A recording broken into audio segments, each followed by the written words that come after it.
do you see when you look at me? Who or what exactly do you see?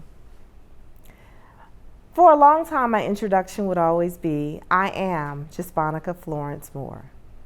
I am a lifelong resident of Phoenix City, Alabama. I am a Central High School graduate. I'm a graduate of Howard University in Washington, D.C. I'm also a graduate of Alabama State University in Montgomery, Alabama, and Troy University here in Phoenix City. I served in the United States Army Reserves.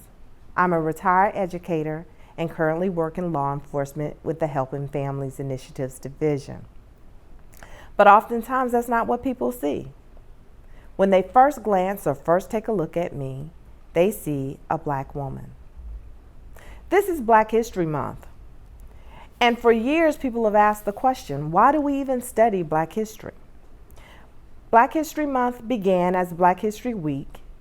In 1926, it was actually called Negro History Week, and it was the result of the efforts of Carter G. Woodson. Carter G. Woodson wanted to take an opportunity, so the scholars predict, to recognize and honor Black Americans or African Americans that had had a major impact on our community and our nation. He chose the second week of February simply because Abraham Lincoln was born in February 12th, and also within the week of February was the birth of Frederick Douglass. Well, the week expanded into a month, and again, the purpose was just to honor and recognize. We know that there are well over 365 Black Americans, or 366 if we're in a leap year. So we could take an opportunity to celebrate the ones who we're most familiar with, Reverend Dr. Martin Luther King Jr., or we can celebrate the great works of Thurgood Marshall, the Supreme Justice. We could even go now in recent years and celebrate former President Barack Obama and my sister in Alpha Kappa Alpha Sorority Incorporated and fellow Bison, now the first Black American and Asian American Vice President of the United States, Kamala Harris. But the truth of the matter is, there's a purpose and a reason for studying Black history. And today, I like to take an opportunity, sit and talk and reflect on what those historical moments were for, where they have brought us, and where we should take them from here. Black America is not just Black American history, it's United States history and it's America's history. So it has to be placed in context. And today's discussion is just to put that type of conversation before you in your communities, in your homes. Here we are on today's show, and we want to honor the journey of Black America, to celebrate the legacies. However, we also want to focus our attention on what is and should be important to Black Americans in our world. The truth of the matter is, it's the same for white Americans, Latinx Americans, Indian Americans alike. We are all the same, all Americans, and we all have some of the same struggles. But let's be honest, there is still an elephant in the room. It's in most boardrooms, it's even in most classrooms. It's also in the lunchrooms. Race sometimes clouds the judgment of people because when they look at someone, they don't see them as a person. They only see the color first, and then they take an opportunity, if they're lucky, to get to know them. There is an organization that was founded 112 years ago, not by the efforts of only Black Americans or African Americans, but by the efforts of all Americans. There were 8 Americans, outstanding Americans to be exact, namely W.E.B. Du Bois and Ida Barnett Wells. They founded the NAACP, an organization that fights to help to eradicate those types of struggles. You should look at me and see not the color of my skin, but the content of my character. And it's for that reason that we should embrace diversity, we should tolerate, improve our tolerance, and we should gain a better respect of everyone, regardless of their heritage, their religious background, their sexual orientation or privileges. we should embrace each other as Americans.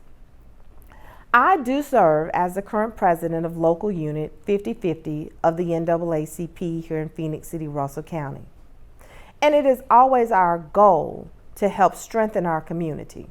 Not one part of the community, not the south part of the community, or even the north, but to strengthen us and make us one proud community. So today, we're going to invite some panelists to discuss Black America as it is today here in our community. Sit back and listen to enjoy not only the things that we have prepared for you, but also the ideas that we want to share with you. Hello again, and now we have our panel that's here to discuss the Black family and studying of Black history today. How do we celebrate the legacy of Black families in today's society? How does the Black family look? What does the Black family do? How does the Black family interact in our society? And so we have a panel here today that we're going to first allow them to introduce themselves and kind of speak from their vantage point or their heritage in terms of what role they play in Black families and Black history today. We'll start with Reverend Kendra Jacobs. Good afternoon. I am Reverend Kendra Walker Jacobs, the pastor of Salem Chapel, AME Church in Salem, Alabama, as well as a chaplain here at St. Francis in Columbus, Georgia. I'm the mom of 2 and the grandmother of 1. Mrs. Lakeisha Thomas Ligon. Hi, I am Lakeisha Thomas Ligon. I am a proud graduate of Tuskegee University, finance major. I am a wife, a mother of 3 and 2 bonus babies, and I'm glad to be here. Thank you. And we have Reverend Wendell Jones. Hi, I'm Dr. Wendell Jones, the proud pastor of Mount Zion AME Church in the beautiful city of Opelika, Alabama, a native of Phoenix City, Alabama, an entrepreneur and a son of the soil. Thank you. And again, I've introduced myself, but I do have the responsibility of being a proud mother, and so I'm representing the Black family today. What is important to me in this conversation that we're having to share in Black History Month is the important role of Blacks. They are celebrated, the legacy, the reflection. And so I wanted to take that conversation into today to make it practical and applicable to today's society and life. Mm-hmm. So I'd like to start first. We know that families, Black families, for many, many years have always went to the church. Mm-hmm. That has been a pillar of our foundation. What role do you see the church playing in Black families today? Either one can start. Well, for me, first of all, let me recognize I have a wife and I have 2 children. I got to go home after this. A beautiful wife and 2 children. My wife's also an entrepreneur here in the city. But the role that I play in the Black community as a pastor, I believe, is to inspire the church itself to accomplish a common goal. Sometimes we get kind of out of sorts in the different directions that we try to take the church or that we try to take the people of color. But the biggest thing is the church has always been that center point for common goals to be accomplished, whether that goal is in finances, whether the goal is in economics, whether the goal is in the social struggles. We were always that staple piece in the community that inspired people and influenced people to accomplish a common goal. Awesome, thank you. Reverend Jacobs? I believe even now the church still holds its place as the place of hope. Mm-hmm. And even now, we still come to the church looking for that, the joy, for the understanding, for the love, that bond mm-hmm. for our communities. We are so far drawn, if you would, into our different areas of life. But the church is the center point. We can come back there regardless of what our areas of expertise is, no matter what our life goals and roles happen to be.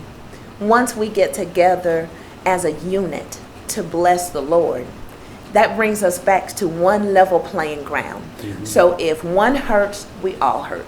Yeah. If one is celebrating, we all celebrate. Yeah.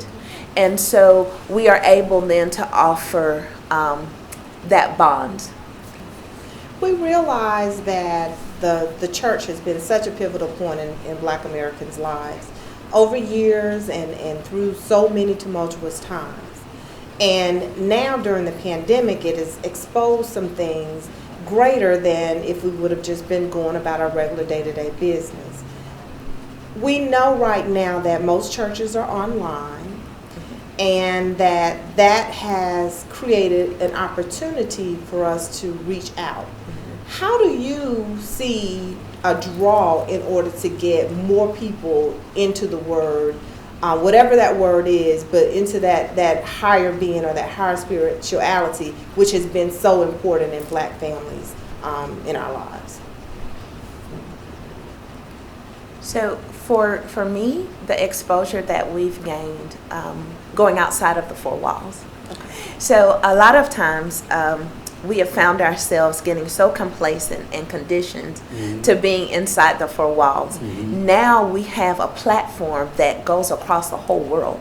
Right. So the message that we have isn't set with 50 people, 100 people, 200 people. Right. Now it's to the masses. Right. We have the opportunity now to take the gospel into people wherever they are, because they're all on Facebook. Right? Or some form of social media. So now we have that end point into people that we never would touch.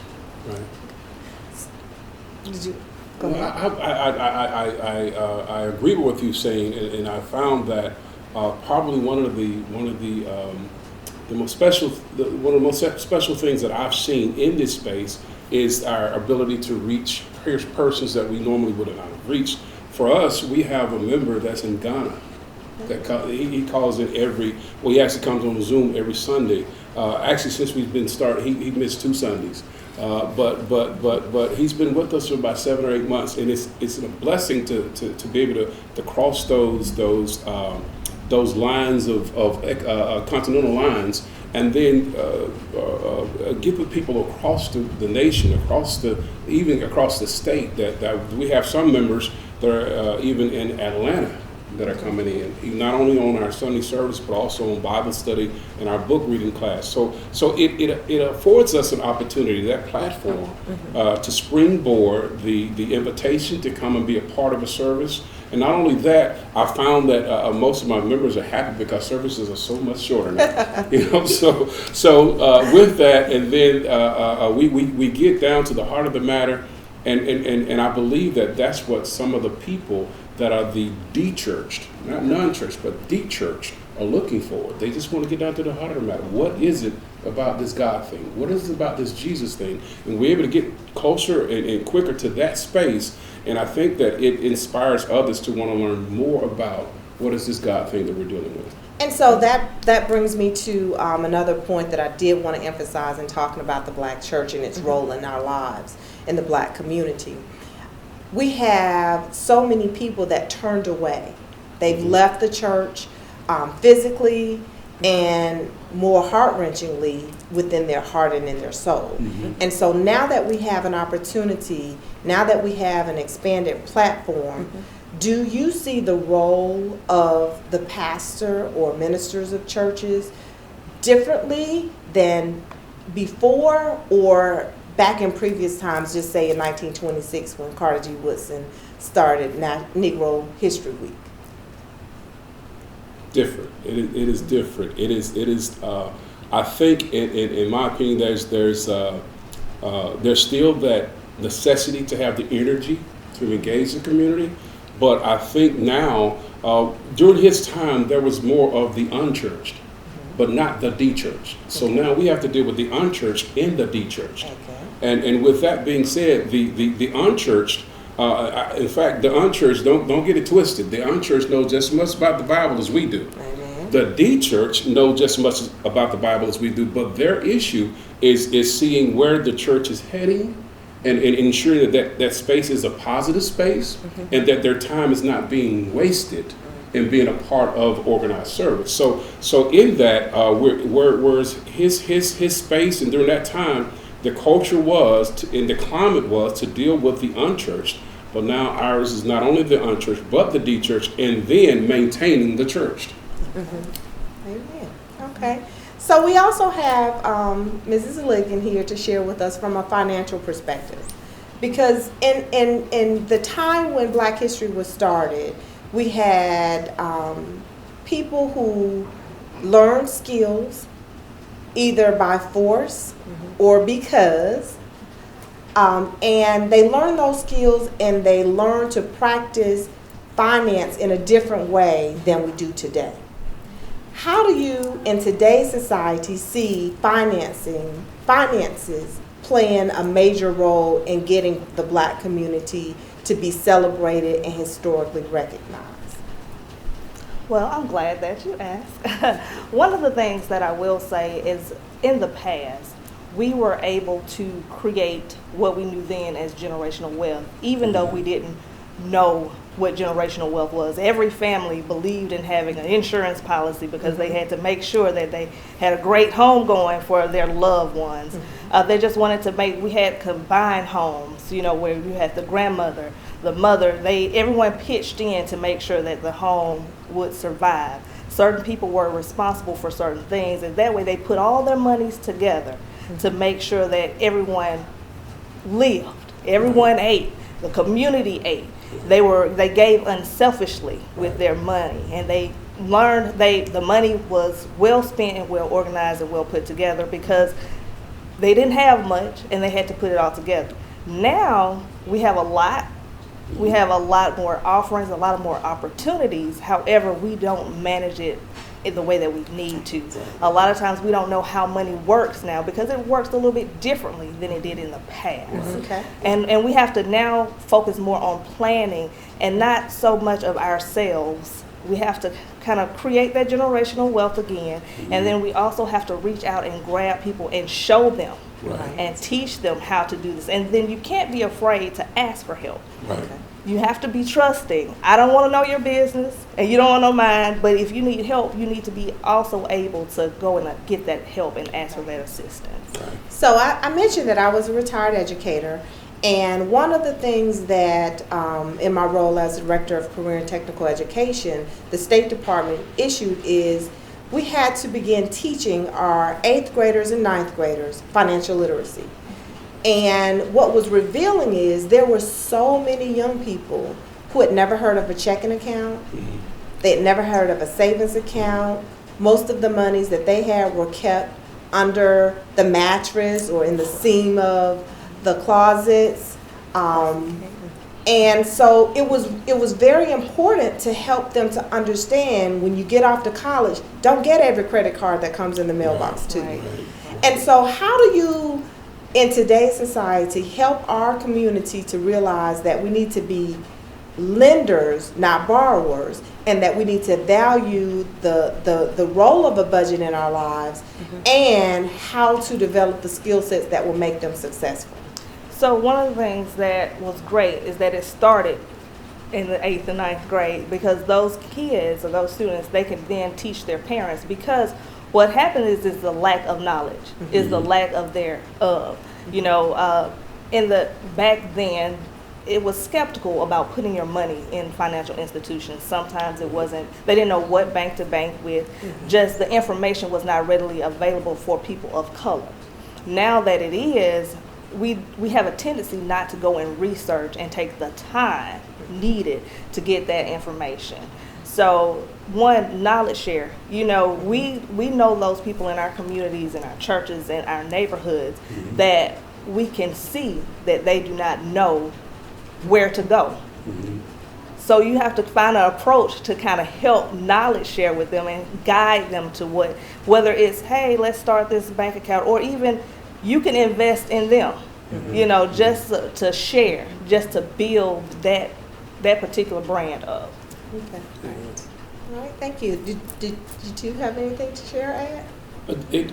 When both of you spoke, it just melted my heart when you talked about the 8th and 9th graders, and you talked about the 8th and 9th graders as well, and how they could actually help the families, help their parents. And about 2 years ago in our church, we brought up the idea of, for Christmas, we was going to give each youth in our youth department a savings account at the local bank.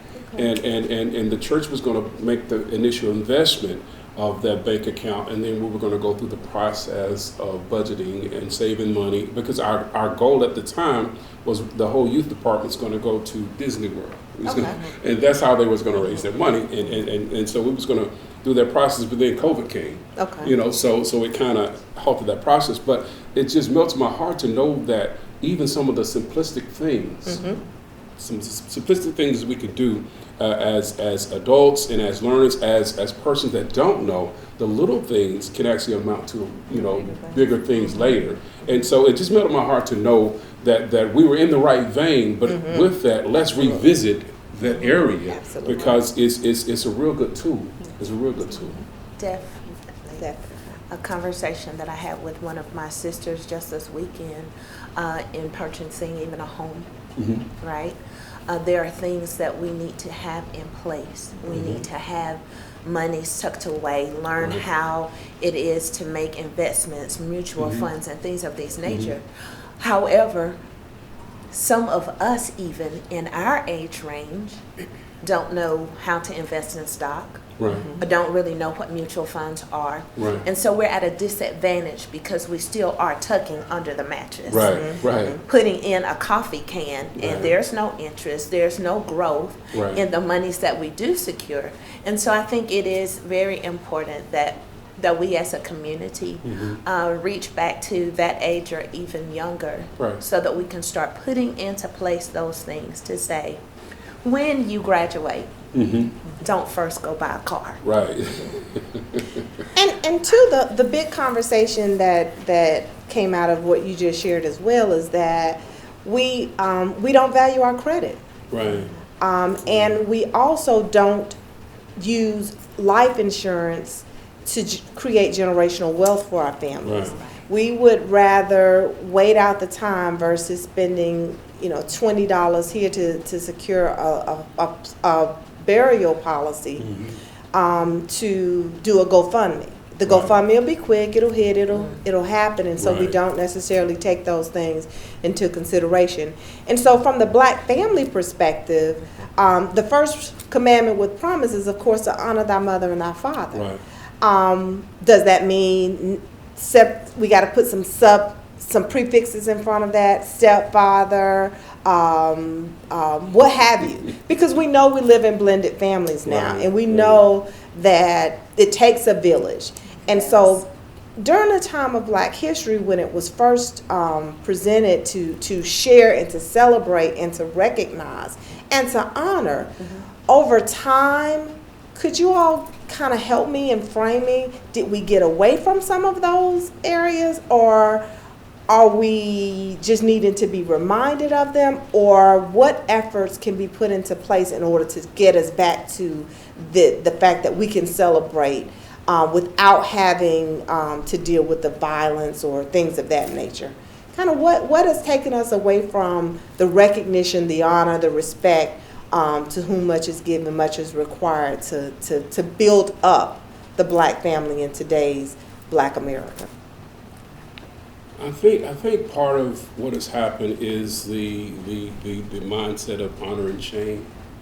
Honor is where the honor came in when that scripture talks about honor thy father and thy mother. It's not just your parents, it's your grandparents, your great grandparents, and on down the line. So if we're talking about the Jones family, everyone that's in that lineage of the Jones family, that's who I'm trying to honor, and that should be my main focus.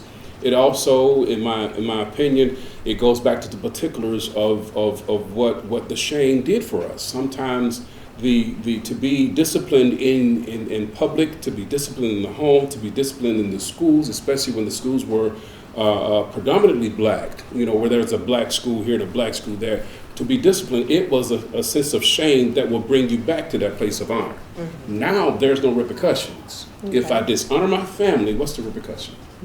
What is the repercussion? Because mama's not going to let grandma whip me, or mama's not going to let granddaddy say anything crazy to me, but then mama's going to let me do anything I want to do. So that space of honor and shame, I think, is missing in the Black community, and it was so prominent for us that you wanted to be proud of your community, proud of your family, proud of your school, proud of your city, and that thing of honor and shame. I think that whole dynamics of honor and shame has left the community in a large exodus, but I think that needs to be returned. Thank you. Ladies? I think family dynamics, that in itself, the change there. I think now we have more single parent homes, which means that parent is working more. So there aren't the conversations at the dinner table to go back, how was your day? Let me share with you this thing about Big Mama or how they made it.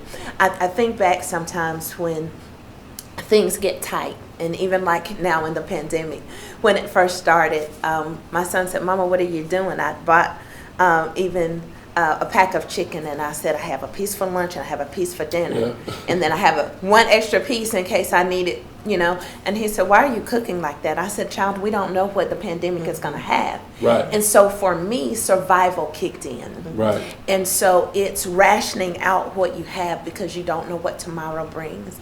I don't think the generation today has that mindset. Right. It's, I have it today, I'm going to use it today. I'm going to spend it today. Right. So there are things that we learned that I'm afraid the current generation, our children and our children's children are missing. The heritage, the things that were important to the Black family may not be quite passed down the same or with the same urgency or importance that it was passed down to us. Right. Okay. Well, I'll go a little different route, which I think that as I read and I researched, I think that some of this started with the family dynamics back maybe in the 60s, with our rights to votes and different acts coming into play. Well, with single parent families, it has been known that you can get assistance, financial assistance, when the man is absent from the home. So that's where a lot of your government assistance come in from, with it being a mother and children. So I think that it put us at a different playing field of, we can't have that full structure anymore, because this is how we get financial assistance and how we can make it and how we can get food and different things, because now we don't have the full dynamic of the house. So I think that the different opportunities that we were made aware of made our family structures and dynamics shift just a little bit. So I think that's where one of the starting points could have been as well. Amen. Okay. Amen. Very valuable. Amen. Very valuable. Well, as you can tell, we can go on and on, but I did want to take an opportunity to talk about the importance of the Black family, because again, that is Black History Today. It's important for us to reclaim our time, as Auntie Maxine said. We've got to reclaim what that recognition, that heritage, that responsibility, that celebration look like. And we've got to start in places that are right close to us, really, really close to us. Right. We've got to start in our homes. Right. We've got to start and take a very vivid look at our finances. And we've got to start with our spiritual being and our mental health wellness. And so that was why this particular portion was important for us to share today. Because you can't talk about Black history and not live it every single day. And so we've got to take it from words, from big picture, from movies, from televisions, and we've got to bring it back to the home and into the families. So as we celebrate Black history, from my family to yours and from our panelists, I just want to thank you for your time, for your words and your energy. I know that you're out active in your communities and your churches. We have members of Greek letter organizations. We have clergy, members of the clergy here. We have members of NAACP here. We have very active people within the communities. Not just within Black community, but of all diversity lines. And it's important for us to recognize that. I thank you again for your time and your energy, and we maybe can have this conversation again. Thank you. Thank you. Peter Reynolds, Be You. This is such a great story that Mommy would like to read to you. Be you, said Peter H. Reynolds. You were born to be so many things. My wish for you, no matter where your journey leads, is for you to always be you. Be ready to take the next step toward being an amazing human being. Be curious. Turn every stone. Ask every question why. And keep digging. Discover your own answers. Be adventurous. Live a big life. When you're ready, step outside of your comfort zone. Bravely explore new paths and see where they lead you. Be connected. Find kindred spirits. Be with those that make you feel like the real you. Be persistent. Keep going. Never stop going. Never stop going. Never stop going. Be different. Be silly. Be quirky. Be odd. Be unique. Be weird. Be colorful. Be okay with being very different. Be just the way you are. Be kind. Help those around you. Be still. Be themselves. Listen. Then listen some more. Learn about who you are. Be understanding. Be brave. Try new things. Take a deep breath and plunge forward into new experiences. It gets easier every time you try. Be your own thinker.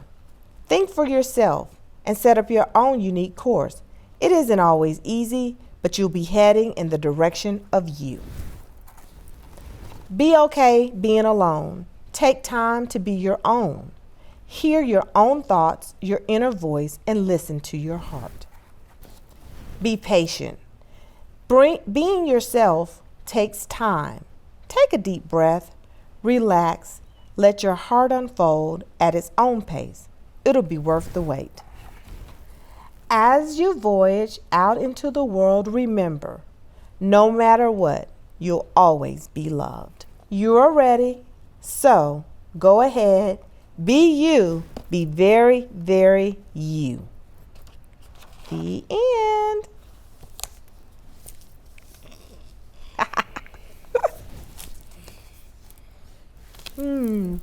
Thank you.